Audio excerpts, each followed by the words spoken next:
How you guys doing out there? My name is Kyle and I'll be reviewing the film Faults, which stars Leland Orser and of course Mary Elizabeth Winstead.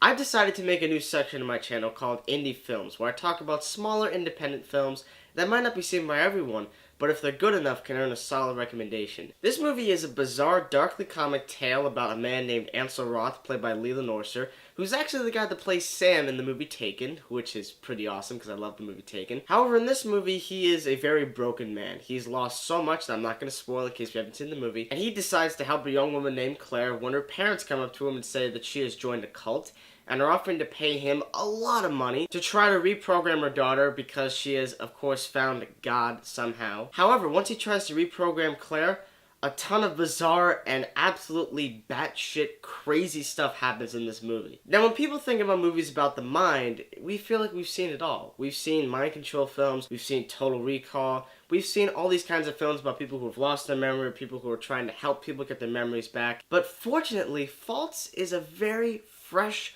original take on mind control. I think Leland Orser did a spectacular job in this movie as Ansel Roth. His character just had so many great changes throughout the film.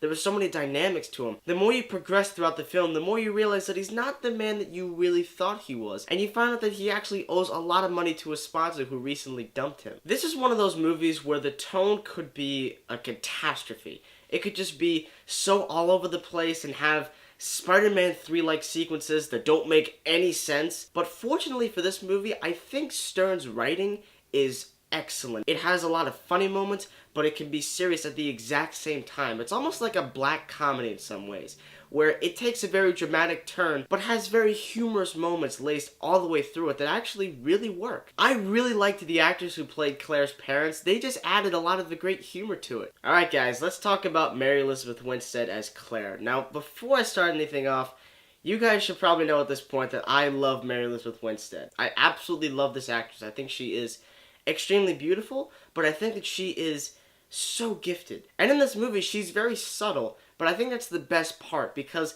she really doesn't have a lot to do for the first half of the movie. She kind of just sits and really doesn't do much, but as she starts to open up about herself, she starts to open up about the cult, that's what makes her character interesting. And I think she did a phenomenal job in this movie as always because I get to see a bad performance by this actress, and I honestly don't think that's possible because I know that she always puts 100% effort into every film she does, at least what I know, because she really cares about film, and I really respect her for that. Now let's talk about the directing. The director of this movie is, of course, Riley Stearns, who is the luckiest man on the planet because in real life, he actually is the husband of Mary Elizabeth Winstead. For a directorial debut, this is actually some really cool work. It's a very bizarre, extremely original film, and I'm really happy he wasn't directing a cliched blockbuster film. There are a couple of sequences, however, where I feel like the direction could have used more panning shots. And what I mean is, there's a lot of static, or in this case, unmoving shots. These are shots where the actors might come into a room and they might converse,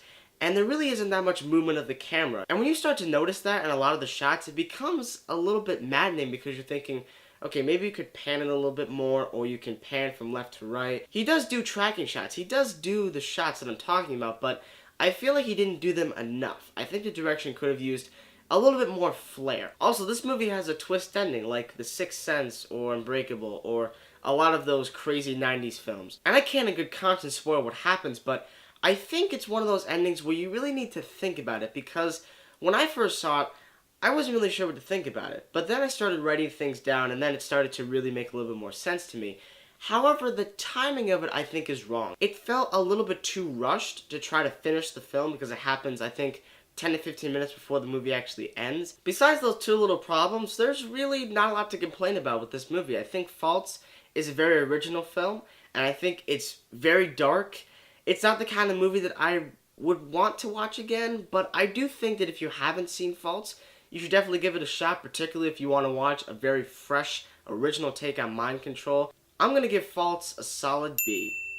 So what do you guys out there think about Faults if you saw the movie? I'd love to hear those comments, so send them in the comment section below.